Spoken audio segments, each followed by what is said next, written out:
Hi there, Jeffrey Rhoades from Experimental Homesteader Exotic Gardening and Sheri on Richerson.com. Excuse me. Sorry this is late. Please subscribe. Hit that join button. Join our membership. It's been kind of a long day at this point. I took the day off of work. We had a meeting with one of the guys from Indiana Foundation Services because we had our foundation done. We were not entirely satisfied with the way things had turned out. And so we had gotten in touch with him, and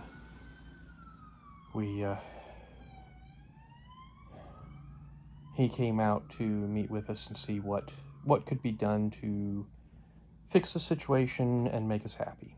Now, part of the situation was that we have a couple of cracks in the basement floor.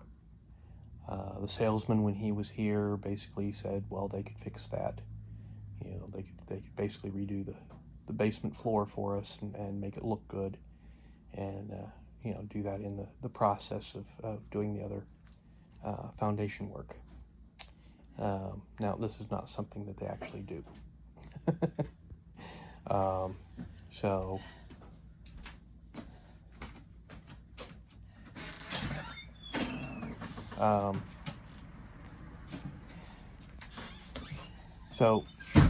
that wasn't something that they were going to do. The crew that was here basically said, well, that's not anything that they do. They have done this type of thing in the past, but it doesn't really work well, and they can't guarantee it. So they stopped doing that type of repair work. But he was willing to work with us and come up with a solution to fix that issue. We also had a problem with the drain, the drain pipe they put in straight out from the house instead of at an angle away from the house like we'd wanted. Right now, if the sump pump kicks in and pumps water out, it's pumping it basically towards a flower bed of Indiana native plants that are endangered. So we really don't want that happening. So, and that was something that he said was easily fixable. They'll be able to come back out here, dig up what they had put down, and basically angle it out and send it off in the direction that we want it, so that it's not draining where we don't want it.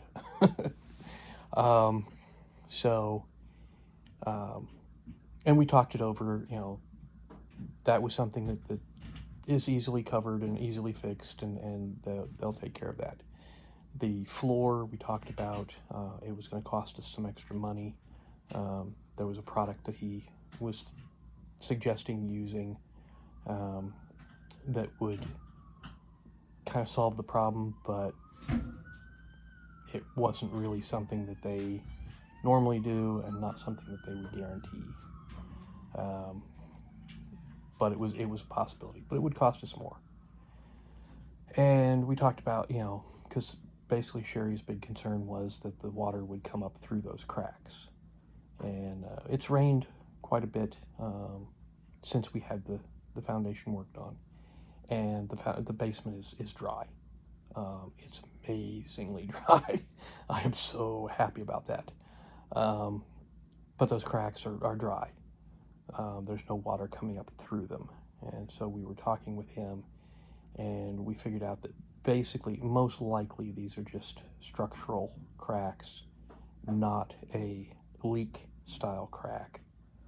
So we don't really have to worry that much about water seeping up through these cracks, especially with what they've done to fix the rest of the issue. They're just, the weight of the house, the structure. Basically, there's a center post down there that probably put enough pressure on that slab that it split the slab, because there's two cracks running laterally on either side of that post, almost evenly spaced. So it's a structural thing, and that's the thing about concrete. I mean, you pour a slab, it's going to crack. Eventually, it's going to crack somewhere. But you know, we talked about it. We decided we're not going to spend any more money. We're going to get the drain fixed.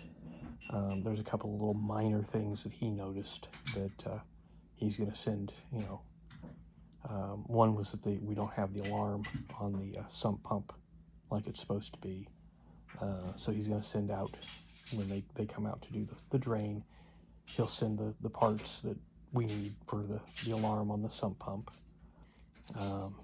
And you know, just minor little things that didn't get finished, and nothing that's going to cost us anything, so we're going to move on from that. Because we're not doing anything with the floor, we're going ahead and we've started moving stuff down into the basement, so that we can start using it again, because we pulled a lot of stuff out of the basement to empty it out completely, so it could be, all the work could be done. And we've been waiting since the work was finished, to find out what we were doing with the floor and what could be done. So we hadn't put anything down there yet. So now we're starting to put stuff down there because we're going to go ahead and use the basement as is. We're not going to worry about those cracks at the moment. We're going to find another way of basically covering over the cracks, you know, hiding them, more or less. You know, basically a little bit of fill to, you know, fill them in a little bit, cover them over, you know, paint over them, something, so that, you know, they don't show, just for aesthetic value. But nothing that's actually, you know, necessary, you know, no sealing of them that has to be done. Because there's a couple of small holes down there too in the concrete, that I want to fill in and patch to make the floor smooth. But it's much better. But the one metal rack that we had in the living room that we had used, it was a seed starting rack, and also holding the chicks in their brooders initially. We moved that down to the basement. Now we can start putting stuff, some canning jars and things on it, because that's what she wants to do. She wants to use it for some canning jars. We've got some other wire racks that are going to go down there. We've got household kitchen appliances and things that we're going to store in the basement. And so we're starting to make that transition and move stuff down there. Now the one wire rack, the one that we took down, has wheels on it. The one that's out in the office in the closet right now does not have wheels, so we'll have to get some wheels for it. But they're fairly standard, and it's actually pretty nice to have them on wheels, so you can just move the whole rack around, and it's not a big deal.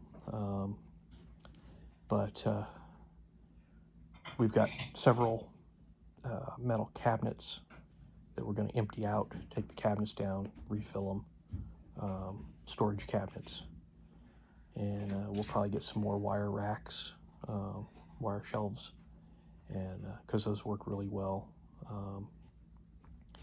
They're adjustable, so you can set the height for whatever you're storing on it, which is wonderful. They do sell replacement shelves or additional shelves, so we can add more shelves to the shelving unit as needed, and it's going to be pretty nice. But we've got a whole lot of canning jars in the attached garage area, that'll have to move back down there. Most of them are in tubs, so they can be stacked already. But we may get the shelving units and put the tubs on the shelves with them labeled so that we know, okay, this tub is full of quart jars, this tub is full of pint jars, so we can pull them out. If we need a bunch of quarts, we pull that tub, we empty it out, we can put it back, or we can fill it from, we've got some other, I've got a bunch of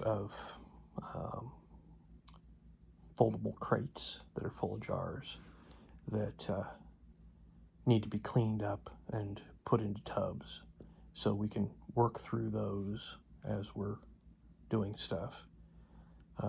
But we're going to start using that basement. We've got, it's a good sized basement. I mean, it's not huge, but it's not small. It's basically the area of the main part of the house. So it's fairly decent sized.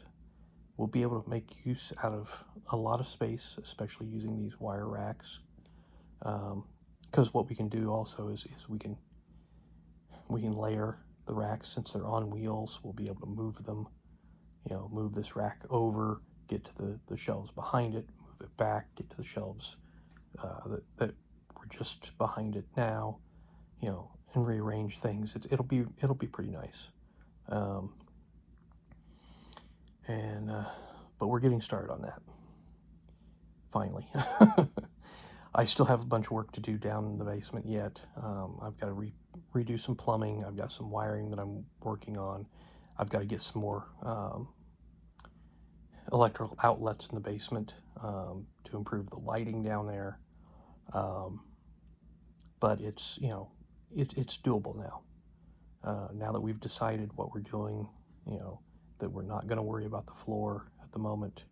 We're going to move on. We're going to get some use out of the basement. It's not flooding anymore. It's not wet. It's not damp. The humidity is under control. Everything is much, much better. And with the amount of rain that we've had recently and the fact that it's still dry down there, speaks volumes. I am so much happier. And I'm really kind of happy with this system that they put in.